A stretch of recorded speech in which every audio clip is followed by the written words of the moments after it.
Hey guys, Brian with Buffalo Beer Reviews. Back with another local beer review.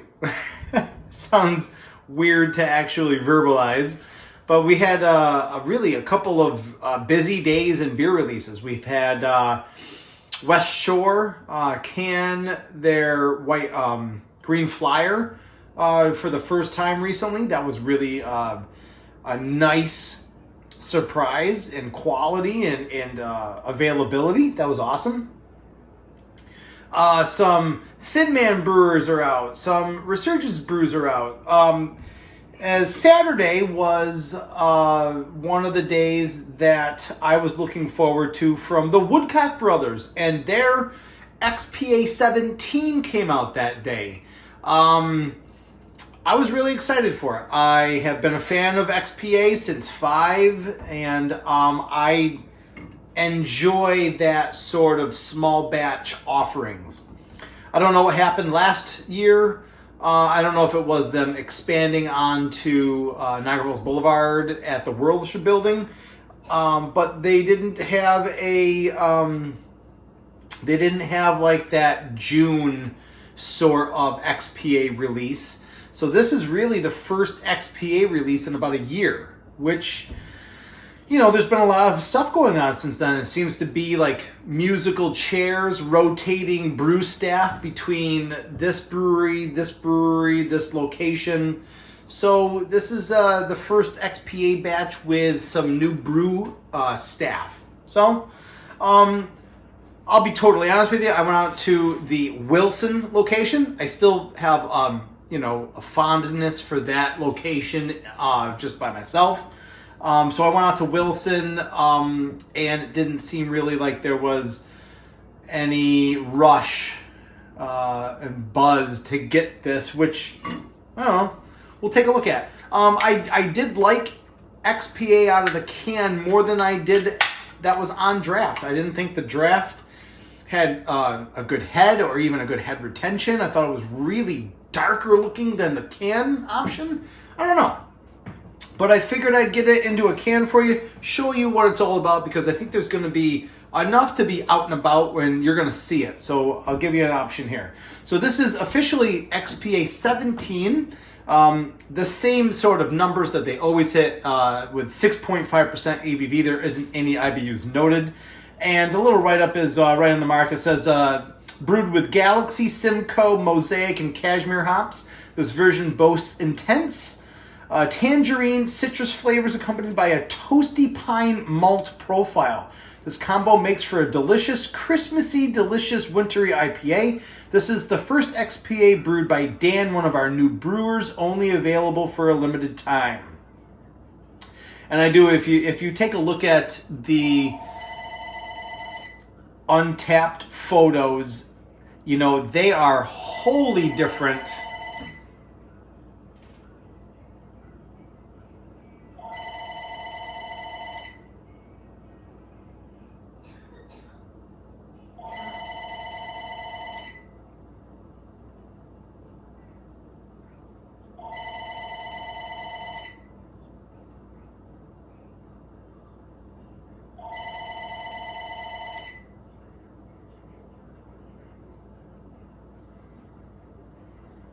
From the pictures that you've seen, I think, on Facebook and Twitter. The initial pictures I saw of this beer were so far away from the original or from what the actual beer looked like. I thought it was a little on the deceiving side. And I initially, when I first got the beer, that's the first thing I noticed. And I think that's the first thing a lot of people noticed, is it looked different than their promo pictures. And that, I didn't think that was very cool, but that's just me. But let me show you guys what this thing looks like. You know, for it being marketed as a New England IPA, it's a little bit on the darker side. Again, but this is XPA 17 from the Woodcock brothers. I got this one out in the Wilson location. Take a look at this. It looks like it's got that, it's almost like a rust-colored sort of orange hue, like honey malt kind of unnecessarily added to it. Yeah, it's hazy. It's got some great carbonation. It's got a great head. And this appearance is a lot more enticing than the glass that I got at the brewery. And in all honesty, I got it in a straight pint glass. I hate those glasses. This one looks better, and the nose on it is a lot better coming out of this glass as well. And I'm a little let down on the aroma side as well. I'm getting a lot of roasted malty characteristics, and not even the piney sort of stuff that was in the description. I'm not getting a whole lot of citrus notes. I'm not getting a whole lot of any like danky notes, and I mean, it's got some really heavy hitters in there. Simcoe and Galaxy and Mosaic, like they should be abounding with, I think, a little bit more aromas than I'm getting, and I don't know why.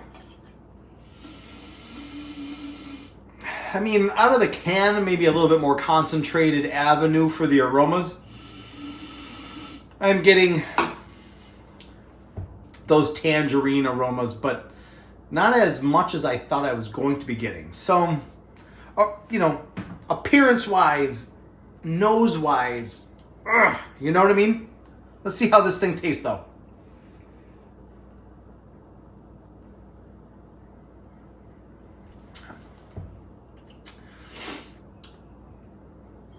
And it is really malt forward, especially for a New England IPA.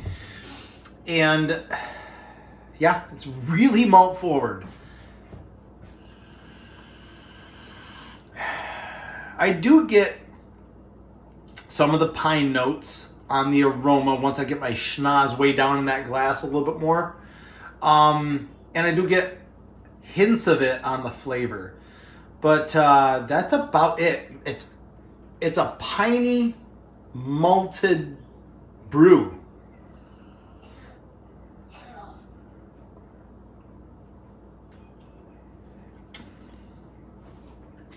I think if you're really imaginative here, I think you can play ball with the tangerine presence right in the fat of the middle of the body. You know, that's not really difficult to point out. By no means is it overwhelming. It's right down the middle of the road, intensity and stuff like that.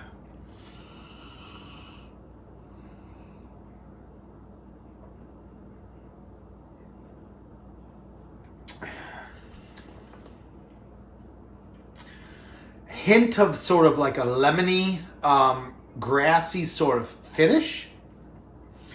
But yeah. The body of it is enjoyable. It's a robust, medium-bodied sort of beer. Doesn't seem to fall flat. Doesn't really seem to, you're not really wanting more. So the body is great. The flavors of what flavors are there kind of last mostly all the way through the drinking experience. There's the burp. It's just a clean malty burp. There's nothing crazy there. But yeah, I mean, I don't think this is going to be a hard beer to finish. It's an acceptable beer, but I am disappointed in many ways. One, it's the first XPA release in a year, and I was really hoping in this current state of Buffalo brews, for relevancy's sake and for other sort of factors, that I felt like this beer needed to be a statement release, and it's not. I just don't think it is. And you have this awesome profile of Galaxy and Mosaic and Simcoe, and I love Cashmere. I just did a homebrew Galaxy Cashmere that was completely different from what this tasted like. I'm really, really let down at the presence, flavor, and aroma-wise of these four hops. Like, there's hardly anything going on besides the maltiness of it.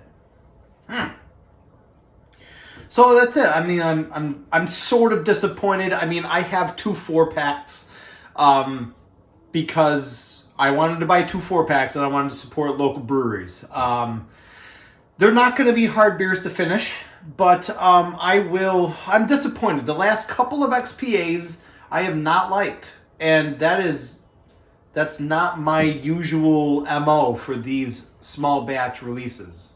And I think anybody that has followed the Woodcock brothers and their XPA releases would agree that typically they're a step up in quality and, you know, that allure of this small batch monstrosity of a beer. You gotta have it. And I don't necessarily have to have this one, but I have it. But that's it for me, guys. I don't normally do...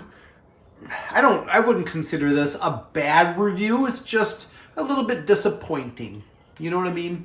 I do love beer, and I love the Woodcock brothers, and I love XPA, and I just want to see them.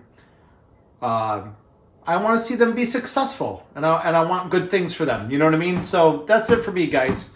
Leave me comments. Let me know if you've had it or whatnot, and what your take on the beer is. I would be interested in reading those comments. Maybe I'm missing something. You know what I mean? And I have enough beer where I could look into different flavors and aromas. You know what I mean? So that's it for me, guys. I hope you found this informative, and I will see you guys in the next one. Cheers.